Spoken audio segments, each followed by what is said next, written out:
First video of the new year. The anodizing room is almost done. So what I've been working on is getting these temp controllers wired up, and I made these plates to mount them in. Got them wired to the heater, and this is how the heaters will go. These are the heaters. That's the bracket I made. And so they'll just sit like this. They'll plug in, sit in there. This is the little temperature gauge, which will go in there away from the heater. And once the temperature is reached, then, well, this will be set at the temperature, which will be 145. And as soon as that temperature is reached, then it'll shut the heater off. So we got the heaters for those buckets. I have the heater for this bucket. It's in the shop. It's the template for the wiring for all the other heaters. I got for this one, and for this one I got the temp controller, but I'm still waiting for the heater to show up. Should be here in a couple days. And once this one's wired, I'll just have two more to do. And then as far as all of the material aspects of the anodizing room, I'll be pretty much done. I've got the electrical box, the power box, whatever, and that wires through here and through there to here, and then one wire will go to this, and the other wire will go to the LED, which will go inside. And I've got the LED right there in that box. And I have to 3D print some stands for this so it can each side, because this has to be put together every time I'm done using it. I have to be able to put the lid back on it. I don't like the idea of cutting and drilling and doing stuff, so that's kind of an issue. And again, this is the tank that's going to be cooled with that refrigerator that I got outside. So I'm not quite sure how that's going to work quite yet. I have an idea, but when I get close to finishing that, I'll make a video of it.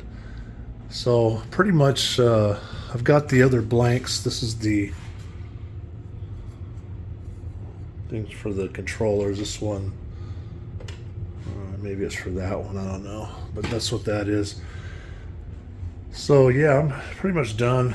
I already know what's going on there. So the ultrasonic is for the degreasing, and then the rest of the table is going to be for whatever I'm doing with that.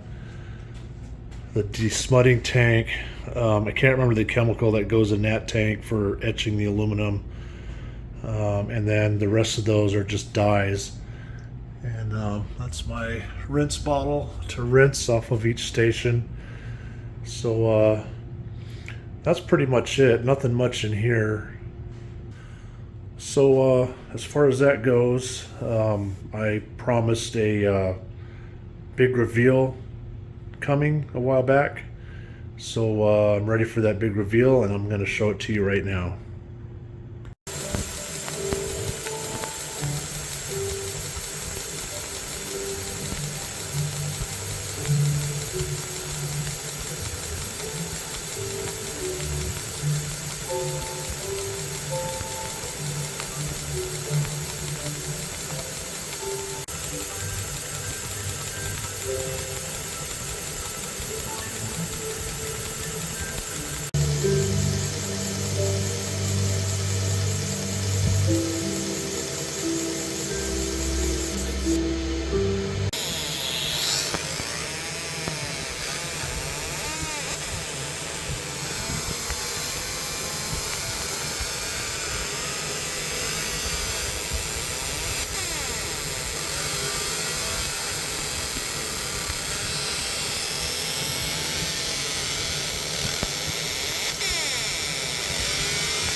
Yes, I got a laser engraver.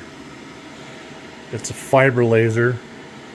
It's 50 watt, and I have a 200 millimeter by 200 millimeter lens, so I can do a 7.9 work area.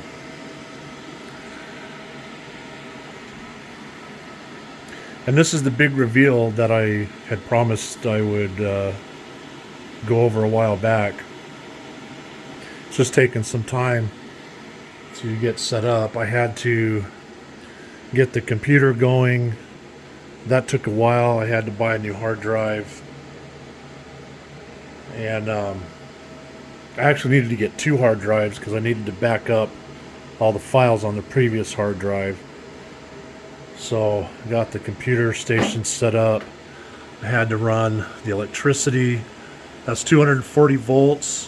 So there's 120 going on this side and 120 going on this side. And everything's plugged in to the surge protectors. All the computer stuff over here is plugged into this. All the laser stuff over here is plugged into that.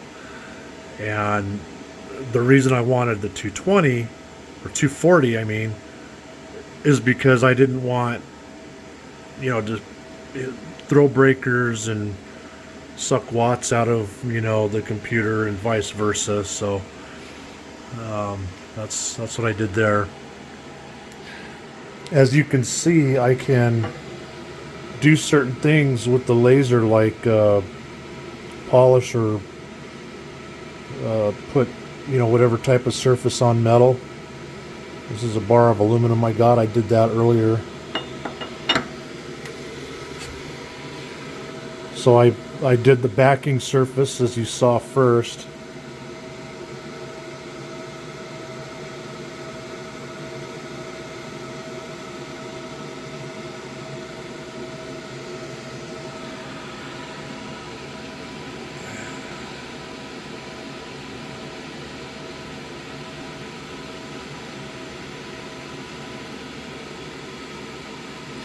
Now this is the same steel that I'm using in the anodizing room for the temp controllers, and I got this at Home Depot. This is just leftover. That looks pretty good. But I gotta say, there are people that are levels of magnitude way more artistic and talented at this machine. And I have a lot to learn. That this line going around was actually supposed to be 2 lines. The outer line was supposed to be heavy, and then the inner line was supposed to be thin. And for whatever reason, it just filled both of them in and made 1 line. And I couldn't figure out the program. It's EasyCAD 2. It's a real basic, simple program. So I want to get Lightburn, but it's $150 and I really don't have the money right now. I know there's a way to do it with EasyCAD. I just don't know how. So I've got a bit to learn. I've been practicing. I've been spending hours on end. I made myself sick earlier this week because I haven't been getting any sleep. And you're not supposed to be able to do leather, but as you can see here, I've done leather. And so there's the reason I got this is because without this, I can't produce the products that I want to produce in the shop. I have to be able to mark my products. I have to put trademark info. I have to put a brand on it. Whatever information I need. Now, none of my products are going to be marked as complex as this or as ornate as this. Most of it's just going to be simple text. It'll be really quick, and this is a pretty quick laser engraver. Now, Amazon is full of laser engravers that are a lot cheaper than this, but they're also crappy. They're not capable of this kind of detail or speed. So I can make a fixture and bolt it down on here, and then I can put my produced part on there and then hit the go switch, and bzz, bzz, bzz, bzz, It does it, then I can remove it, put the other one on, hit the go switch, remove it, put the other one on, hit the go switch. So I have a means of continual production here. The way it's going to work is I'll produce my part out in the shop, I'll bring it in here, hit it with the laser engraver, and then into the anodizing room, into the cleaning tank, into the desmutting tank if that's what it needs, and then to get anodized and then dyed.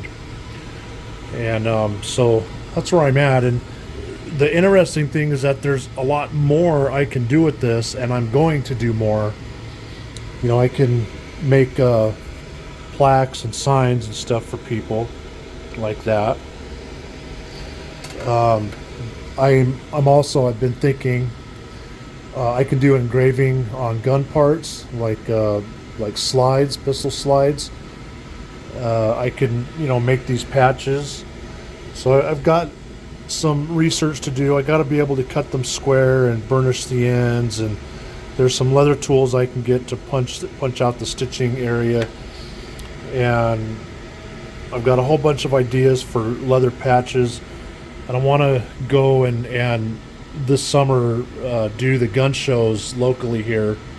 There's a bunch of them that are around the various cities in Idaho and Washington, and it's just a good way to get my name out there. Hey, I do laser engraving, have patches for sale, offer to do gun slides, whatever non-serialized part of the gun. I have no intention of getting an FFL just so I can engrave a serialized part of the gun. I don't want to deal with all of it, and I don't want to focus my whole business on that. It's just an additional thing. I can do promotional pens, I can do dog tags.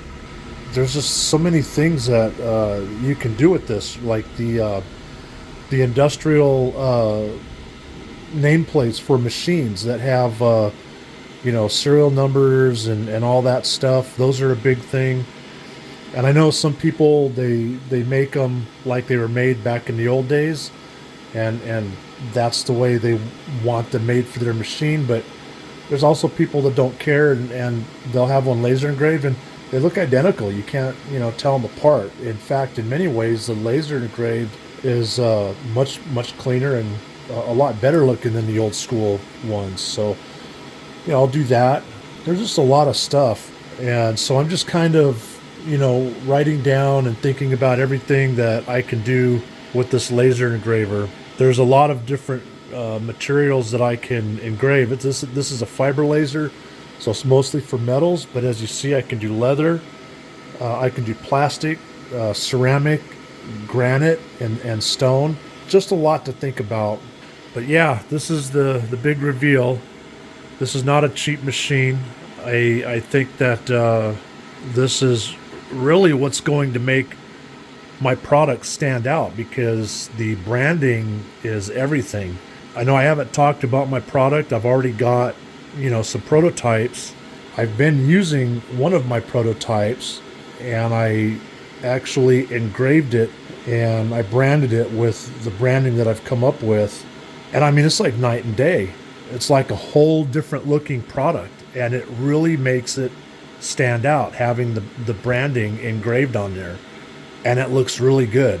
And I'm just really blown away at the detail. I've done some really small stuff. I did a dog tag for my son with Gandalf on it, and it was taken from a real photograph, and it looked really amazing. Just really blew me away. But like I said, I got a lot to learn, and there's some talented people out there doing things with this machine that would just blow your mind, and I want to learn all that. I want to get to that level. I don't want to just do simple pie in the sky stuff, and while that looks good, it's really kind of basic and simple. I'll get some images together and show you some of the engraving people are doing on the next video. I think you'll agree that there's a level of artistry that people are wielding with this machine, and I want to be able to tap into that myself.